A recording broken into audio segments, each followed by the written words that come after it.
Enjoy it while it's still trending. But let's start with Coles Finest. Coles Finest. So let's read a little bit about this, because with the fancy biscuits, they love a bit of a flowery kind of description. So great.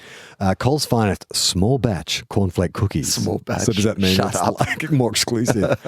Handmade in South Australia. Handmade? With juicy sultanas and cornflakes for a soft buttery centre and crunchy outer cookie. Now, that actually sounds nice. I'm not familiar with putting salt. I'm thinking of one local bakery that I go to that does these, and they don't put sultanas in, so I'll be curious to see. Then there's further... When my nan was making them, when we were growing up, definitely had sultanas in them. Did you do small batch?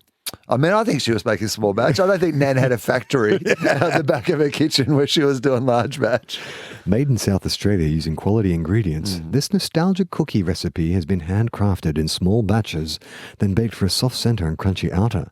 With juicy sultanas on the inside and crunchy golden cornflakes on the outside, these cookies will take your taste buds down memory lane. Oh, you're promising a lot. Okay. Coles Finest. Talk a big game, Coles Finest. They are hideous. That is an ugly... They look disgusting. That is shit out. It's not a confident start. No. A cornflake cookie, when you think about it, you're thinking about it like being big and kind of...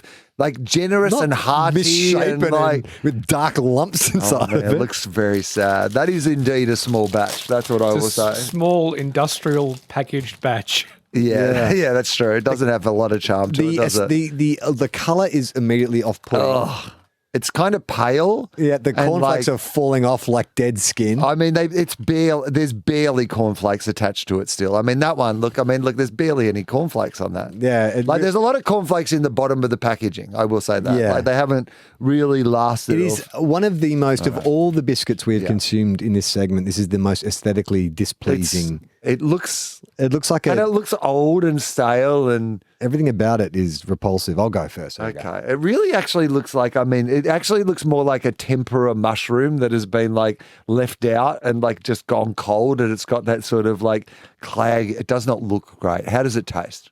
Like shit. Ah, damn it. And they advertise really? crunchy golden flakes. Yeah. They're chewy as. Is it crunchy? No, they're At all? chewy. Soft, chewy. You run me through that cornflakes. description again. You tell me that description that was on the... All right, okay. So the description is... and tell me how accurate it is. Soft centre and crunchy outer with Does juicy it have a soft sultanas. centre? Soft centre. Well, the whole thing's soft, I would argue. Right. Okay. Go. Crunchy outer? Not really crunchy outer, no. The cornflakes, they bend. They're bendy more than anything. I find that completely unappealing. And I don't know what the dough is that they've used. Yeah, you can't even complete it. Yucky. Mike, come in here. We've got something for you. That's no good. If that's Coles Finest, I would hate to see.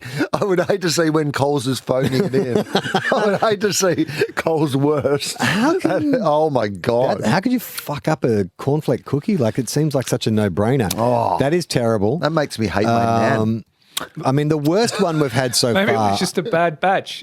The next, It was small exactly. batch. And do That's bigger true. batches, that's what I'm saying. The size of the batch is the problem. That was... As bad as, I reckon that's almost as bad as the Golden Gaytime. I reckon it's worse because it's destroyed a positive childhood memory that I had about something. Yeah, Wow, I could not... The sultanas do not improve it. They if make we it had a worse, bucket if anything. that I could have spat what was in my mouth into, I would have spat it out. Yeah, That's the worst. I feel like that's the worst one we've ever tried. Oh, I don't know. I think because I feel my memory of the Golden Gaytime one is it gave me a headache. It was so artificial.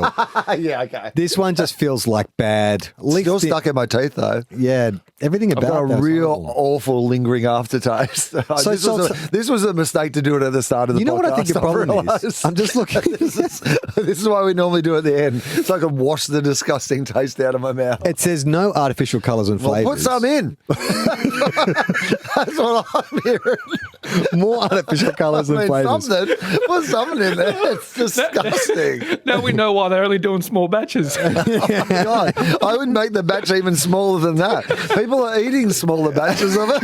I'll tell you that. But they list the ingredients. It's great. Right? It's less to throw out. That's the good news. They've really cut down. The rule is the first thing listed on the ingredients is the highest percentage. So right? what's the highest percentage? Sultanas. Oh my God. Call them sultana cookies because that's probably what I think the problem is. It's too squishy. Too sultanery, not cornflakey enough. Yeah. That has to be crispy. Like I would much rather like if the entire thing was crunchy. That yes, of course. Yeah, that was fucked. Awful. Everyone relax.